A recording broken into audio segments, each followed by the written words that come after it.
Hello everyone, स्वागत है आपका MCQ for all school channel में। आज हम करने वाले हैं डेमोक्रेटिक राइट्स, लोकतांत्रिक अधिकार के इंपॉर्टेंट क्वेश्चंस। तो चलिए वीडियो को शुरू करते हैं। ये वीडियो बहुत इंपॉर्टेंट है, शुरू से आखिर तक देखिएगा।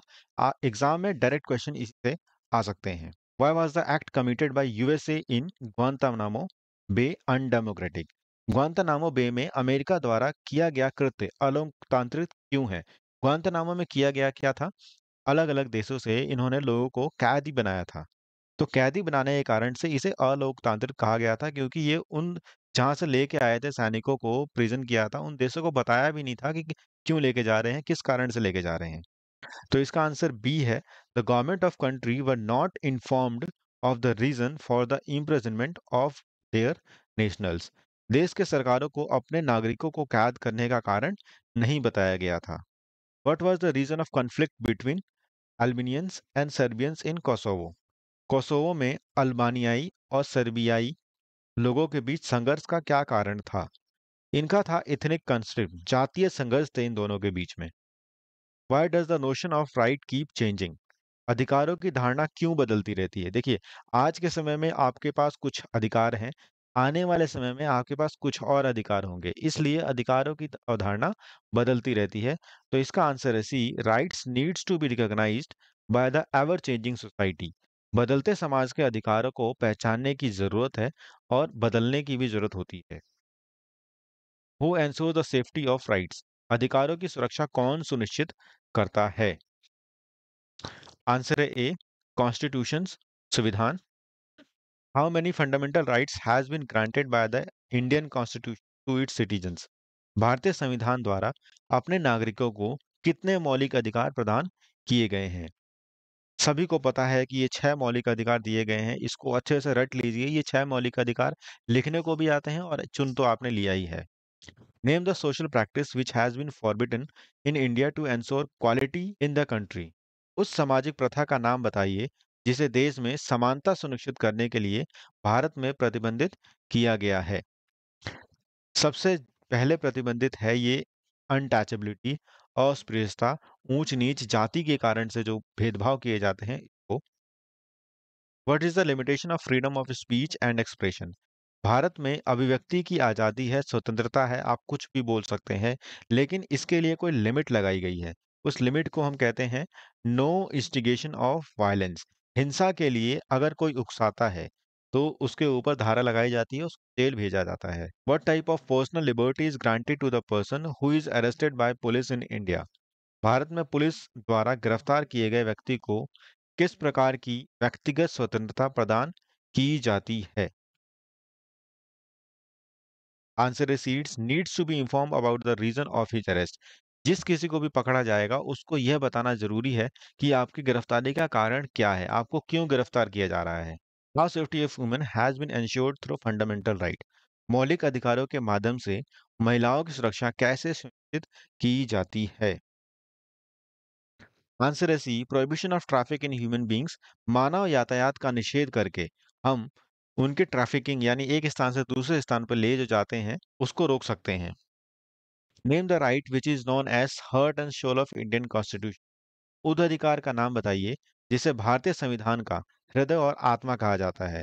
इस अधिकार को हम कहते हैं राइट टू कॉन्स्टिट्यूशनल रेमेडी, संवैधानिक उपचारों का अधिकार, जिसे अंबेडकर जी ने कहा था heart and soul of Indian constitution. इसके लिए इसका हनन होगा तो आप डायरेक्टली सुप्रीम कोर्ट को अप्रोच कर सकते हैं।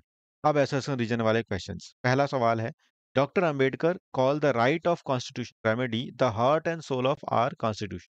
तो ये स्टेटमेंट तो सही है। अभी मैंने आपको बताया कि डॉक्टर अंबेडकर ने अधिकार को संवैधानिक उपचार, हमारे संविधान का दिल और आत्मा कहा था। When any of the fundamental rights are violated, वो जो 6 फंडामेंटल राइट्स हैं अगर वायलेट होते हैं तो इसके लिए हम कोर्ट का रुख कर सकते हैं।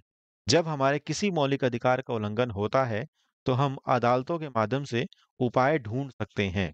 तो ये दोनों स्टेटमेंट सही है और ये इसको सपोर्ट करता है। तो इसका आंसर हो जाएगा ए, फर्स्ट का ए। The National Human Rights Commission is an independent commission set up by law in 1993। राष्ट्रीय मानवाधिकार आयोग 1993 में कानून द्वारा स्थापित एक स्वतंत्र आयोग है। रीजन है the national human right commission also decides the court cases.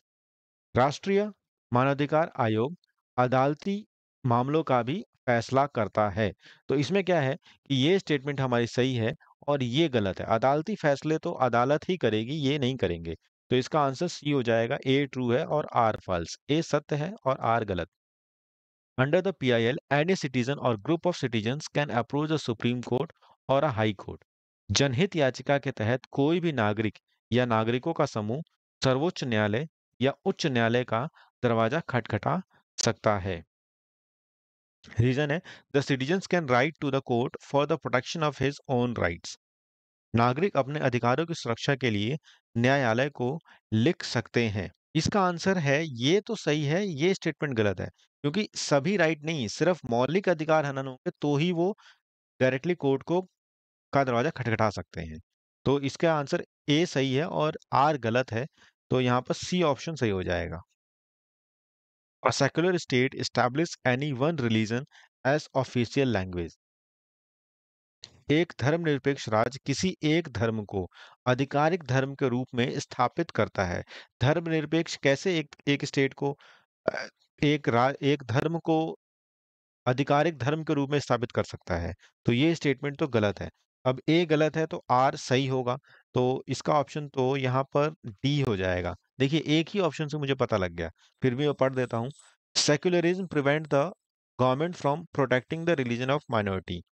धर्मनिरपेक्षता सरकार के अल्पसंख्यकों को धर्म की रक्षा करने को से रोकती है। तो ये स्टेटमेंट सही है।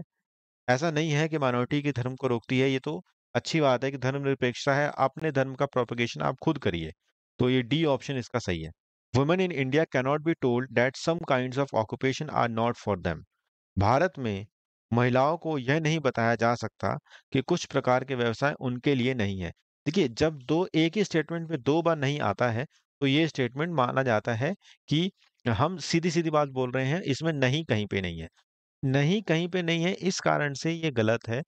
ये स्टेटमेंट दो बार नहीं आने के कारण से गलत हो गई है। एक बार नहीं होता तो सही होता। तो ये गलत है और दूसरा सही होगा। तो इसका ऑप्शन डी डायरेक्टली हम लगा सकते हैं, बट आर को फिर भी पढ़ लेते हैं। Right to freedom grants to practice any profession और to carry on any occupation, trade और बिजनेस।